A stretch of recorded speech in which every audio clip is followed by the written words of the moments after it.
on transforme ce qu'on céleste là en abouti, en ce qu'on veut, en chair, dans l'intention de manger. Et on coupe, on fait le partage et chacun emporte sa viande à la maison. À la maison. Oui, c'est la viande. On apporte ça à la maison.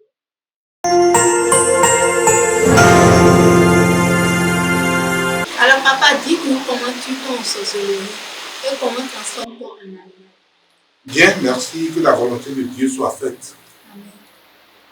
Et comment tu tournes en sorcellerie? Tout d'abord, il y a 41 sortes de sorcellerie. Et toutes ces sorcelleries ne tuent pas. Il y a des sorcelleries, il y a une sorcellerie qui peut faire rendre pauvre. Il y a la sorcellerie qui peut causer des maladies. Il y a la sorcellerie qui peut tuer. Il y a les sorcelleries qui peuvent créer de mésententes. Il y a des sorcelleries. Il y a beaucoup. Et ce n'est pas toute la sorcellerie, des sorcelleries qui tuent. Mais il y a en particulier la sorcellerie de prostitution. La sorcellerie de prostitution et de cotisation. Cette sorcellerie s'occupe, cet esprit s'occupe spécialement de la transformation du corps céleste en viande. Voilà.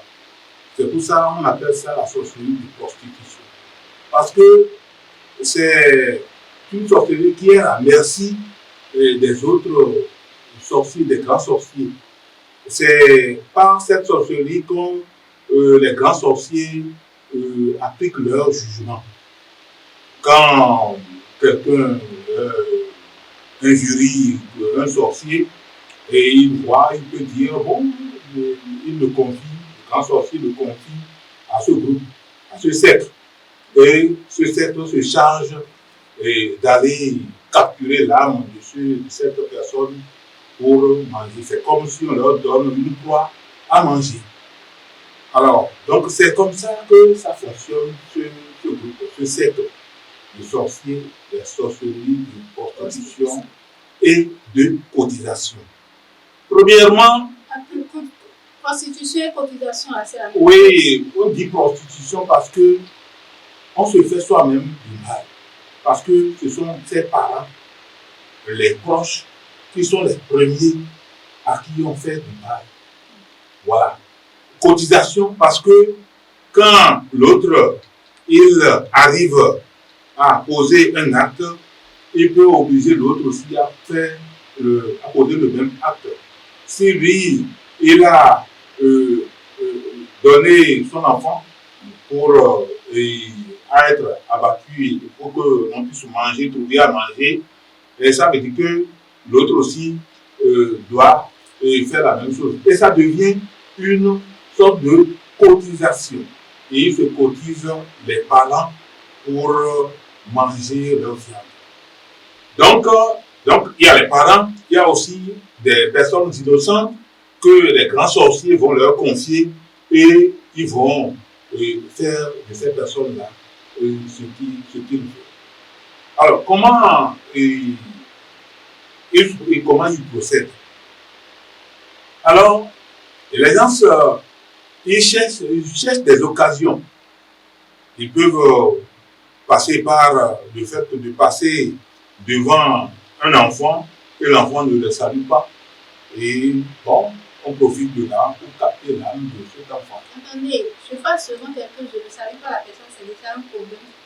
Mais, donc quand une grande personne passe devant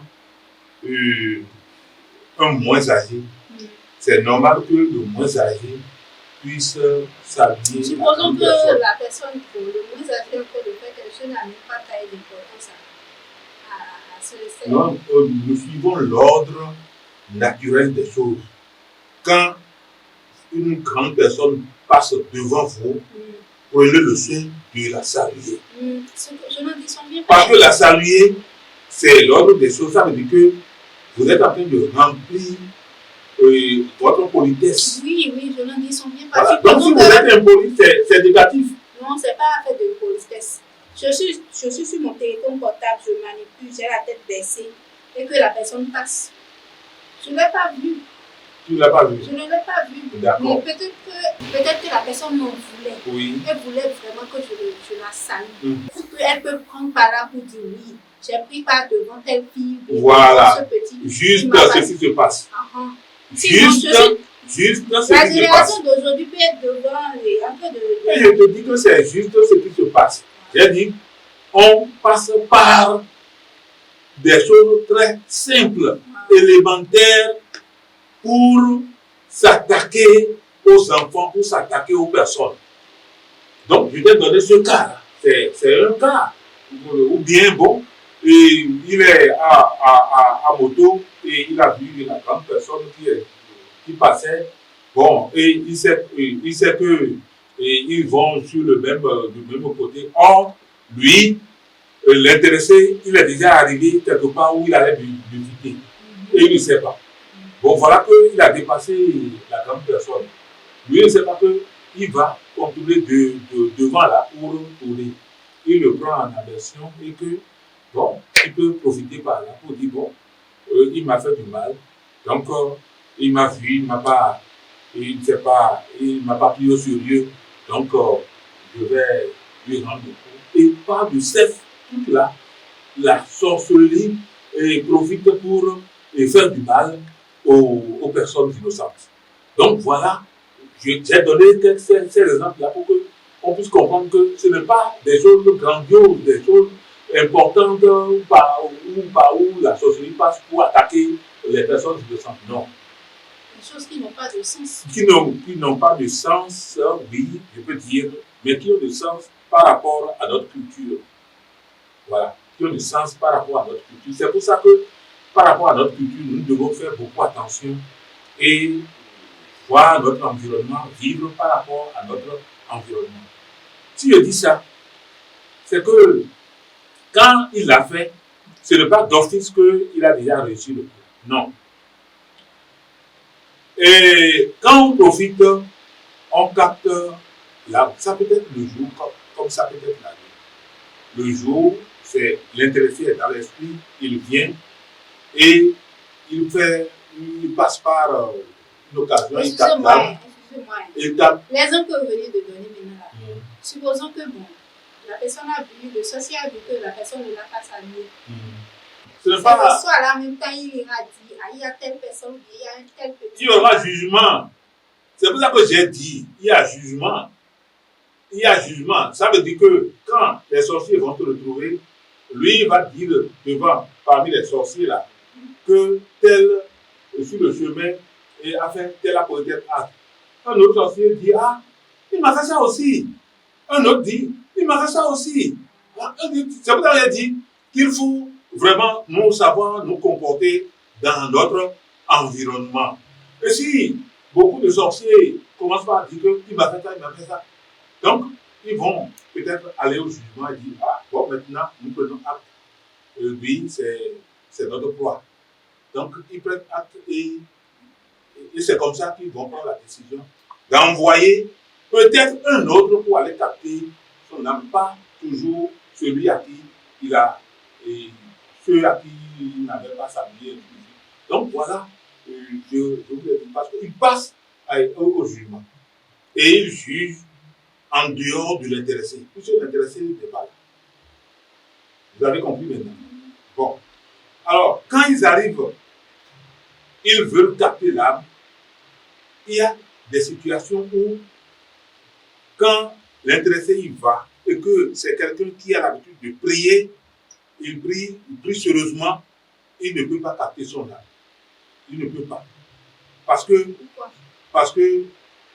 la force de la prière donne la lumière et au corps céleste. Et le corps céleste, qui a assez de lumière, fait une bonne fusion. Vous mettez quoi dans le corps céleste?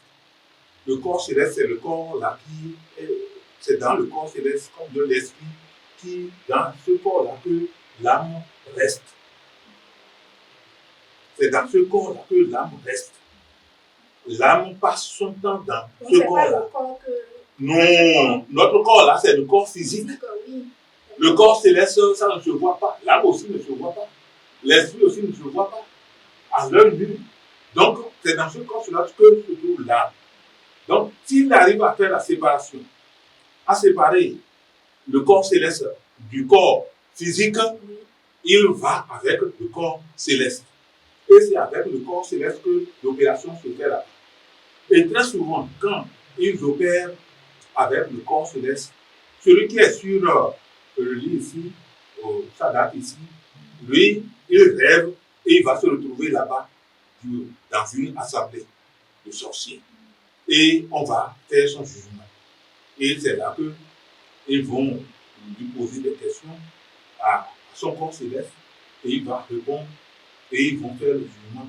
On dit, bon, maintenant, non, c'est plus Quelle que question? mais tu as vu tel et tu ne l'as pas salué. Tu as vu tel, tu ne l'as pas salué. Tu as vu tel, tu ne l'as pas salué. Pourquoi tu as fait ça? Comme tu as fait ça maintenant, nous allons décider de ton sort ici. Et maintenant, ils vont procéder à ce qu'ils doivent faire. Maintenant, arrivé là, si, je dis bien, si le corps céleste, ils ont pu faire la séparation. Hein? Mais s'ils n'ont pas pu faire la séparation, qu'est-ce qu'ils font? Ils vont envoyer un mauvais esprit sur son corps et physique. Et qu'on va lui donner une maladie pour le faire déranger, le faire dépenser. Voilà. Donc, ça, c'est le faire dépenser, le faire dépenser, le faire dépenser. Et bon, voilà. Ils vont séparer l'âme. Or, l'âme ne doit pas rester frivole. Mais l'esprit là les aide, ce mauvais esprit là, hein, l'esprit qui les commande là, les aide à enlever l'âme du corps céleste, à faire cette séparation là. Et quand ils font cette séparation là, parce qu'on ne peut rien contre l'âme, l'âme même, personne ne peut toucher à l'âme, le diable même ne peut rien contre l'âme, il ne peut que changer de place à l'âme. Parce que l'âme vient de Dieu. L'âme vient directement de Dieu. L'âme, c'est comme Dieu parmi nous. L'âme, c'est comme Dieu en nous. Le souffle. Le souffle qu'il avait donné à Adam dans le temps. C'est ça l'âme. Donc, l'âme là, il n'y a pas. Si le diable avait trouvé un moyen pour fabriquer, pour avoir l'âme, non, il allait déjà créer son monde. Il n'allait pas chercher à grouiller dans le monde, dans l'héritage de Jésus-Christ. Non, il n'allait pas faire ça. Lui, il allait créer son monde et c'est comment détruire l'héritage de Jésus-Christ, c'est ce qu'il va faire seulement. Mais aujourd'hui, il cherche seulement à grouiller, à trouver quand même des âmes qu'il va condenser auprès de lui. Bon, voilà. Quand ils arrivent à ce point, et le corps céleste là, si le corps céleste a assez de lumière, bon, l'intercesseur, il priait beaucoup, il avait déjà donné assez de et c'est seulement par ces petites erreurs, ces erreurs-là qu'il s'est retrouvé là. Bon, le corps céleste peut encore et empêcher de libérer l'âme. Et dans ce cas-là, qu'est-ce que les sorciers font? Quand ils sont déjà devant le corps céleste, ils peuvent prendre leur chicotte pour chicoter le corps céleste. Chicoter. Et quand ils seront en train de le chicoter, c'est que celui qui est celui qui dont le corps céleste est là-bas, il est celui là-bas, hein, le corps physique ressent les douleurs qu'on est en train d'infliger au corps céleste là-bas. Le corps physique, voilà, ressent. Ça se passe, parce qu'il y a un mariage, ça se passe comme ça, en l'air, parce que c'est par l'esprit que ça se passe. Et les douleurs qui sont là-bas, sont ressentis directement sur le corps physique et l'interpréter sans la douleur. Donc, si quand on met une maladie sur le corps céleste, c'est que le corps physique aussi va prendre cette maladie. Donc, on peut arriver là, on peut lui jeter encore une maladie et il va retourner. Vous comprenez ce que je dis? On peut lui jeter une maladie et il va retourner. Ça revient encore au premier cas. Ça veut dire que là où il ne pouvait pas séparer et cette la maladie sur le corps physique et pour déranger le traitement. Donc, arrivé là, ils peuvent encore jeter une maladie sur le corps céleste et le corps céleste transporte cette maladie sur le corps physique. Maintenant, il y a le dernier cas. Le dernier cas, c'est qu'ils ont eu à séparer le corps céleste de l'âme. Donc, l'âme commence par tourner. Parce que dans le corps céleste, l'âme est dans son milieu. Mais quand on éjecte l'âme du corps céleste, l'âme commence par tourner. Parce que elle n'a pas trouvé la place, sa maison. Hein? Bon, c'est dans l'intention de détruire sa maison que les autres, ils ont fait ça.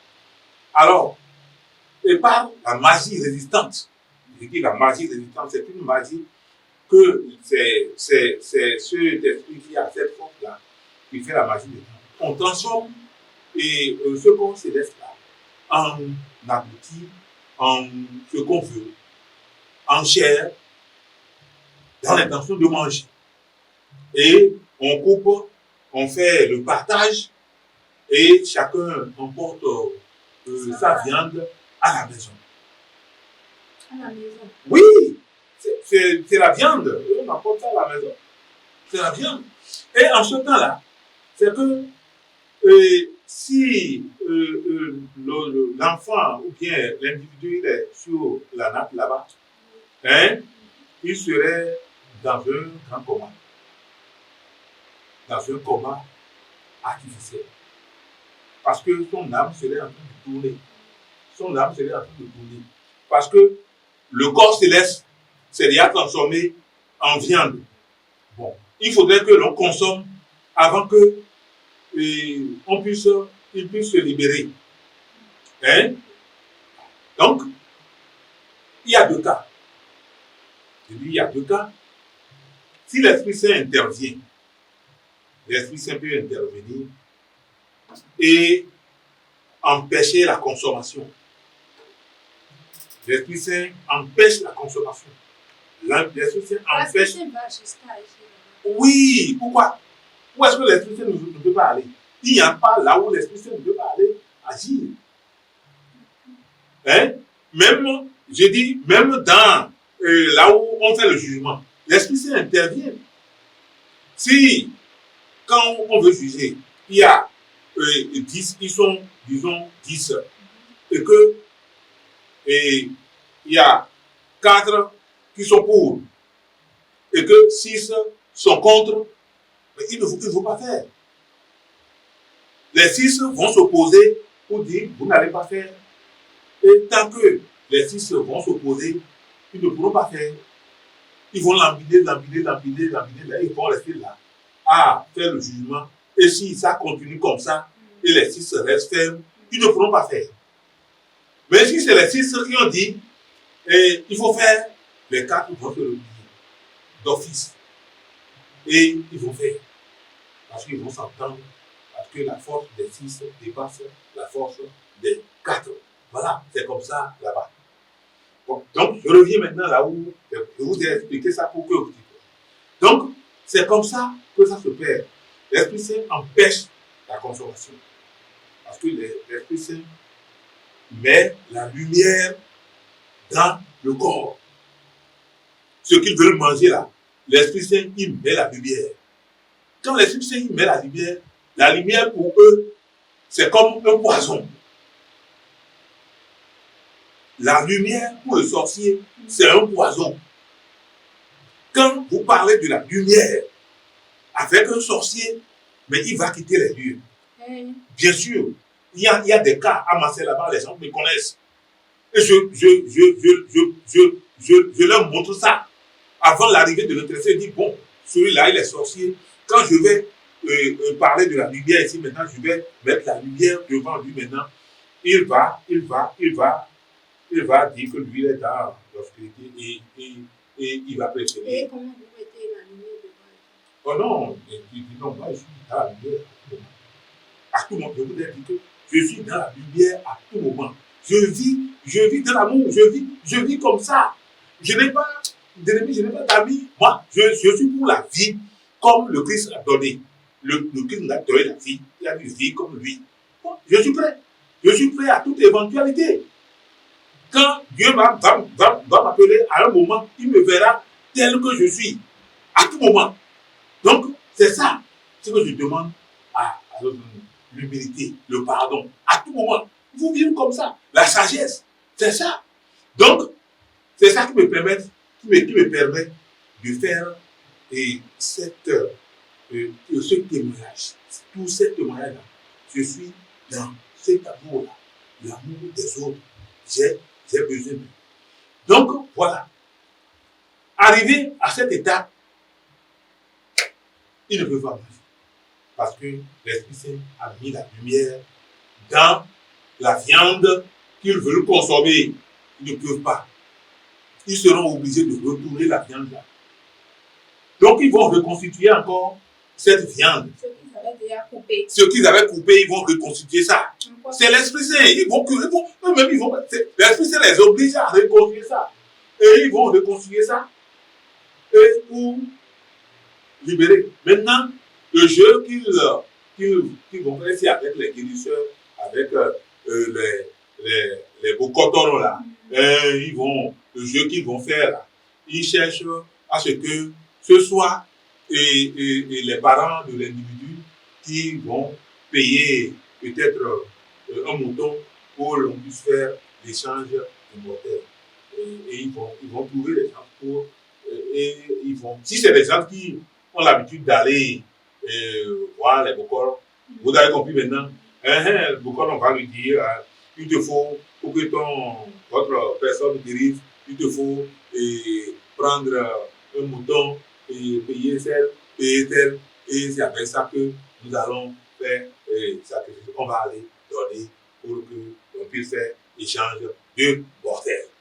Et il prend l'animal et il s'en va avec. Et vous n'avez même pas à chercher à voir si vous êtes tué ou si vous n'êtes pas tué. Vous n'avez pas à voir. C'est ça qui fait passer avec moi. Quand j'étais petit. En première, c'est ce que j'avais expliqué. Donc, lorsque l'Esprit Saint n'est pas intervenu là, parce que peut-être l'intéressé lui-même, il est dedans, il avait déjà un peu de l'obscurité et il est dedans. Ah, donc il y a des cas où l'Esprit Saint n'intervient pas. Mais si l'obscurité était déjà dans l'intéressé, vous voulez que l'Esprit Saint va intervenir. Je voudrais parler de la lumière que le corps céleste peut et cette lumière peut empêcher de séparer l'âme de ce corps céleste. Parce que la lumière, c'est leur ennemi. Bien dit bien, la lumière, c'est l'ennemi de ces gens.